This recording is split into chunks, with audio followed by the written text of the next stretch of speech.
அஸ்ஸலாமு அலைக்கும். என்னுடைய ஹஸ்பண்டோட ஃபேவரட்டான வெண்டைக்காய் சிக்கன் கிரேவி எப்படி செய்யலான்னு பார்க்கலாம். முதல்ல சிக்கனை வந்து நம்ம மேரினேட் பண்ணி வச்சுக்கணும். இது வந்து போன்லெஸ் சிக்கன். அப்புறமா இது கூட நம்ம முதல்ல வந்து ஆயிலில் வந்து பட்டை, கிராம்பு, ஏலக்காய் போட்டுட்டு வெங்காயம் போட்டுட்டு இது கூட நம்ம மசாலாலாம் ஆட் பண்ணிவிட்டு வெண்டைக்காயை நம்ம வந்து வேக வச்சுருக்க தனியாக பாத்திரத்தில் வேக வச்சுக்கலாம்.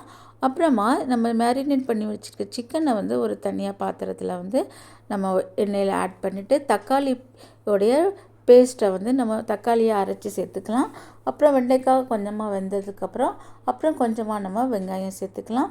சேர்த்துக்கிட்டு அப்புறம் சிக்கன் வெந்ததுக்கப்புறம் அதுக்கப்புறம் நம்ம இந்த வெண்டைக்காய் கூட சேர்க்கும் போது இதனுடைய டேஸ்ட் வந்து அல்டிமேட்டாக இருக்கும். சப்பாத்தி கூட இல்லைன்னா ரைஸ் கூட சாப்பிட்லாம்.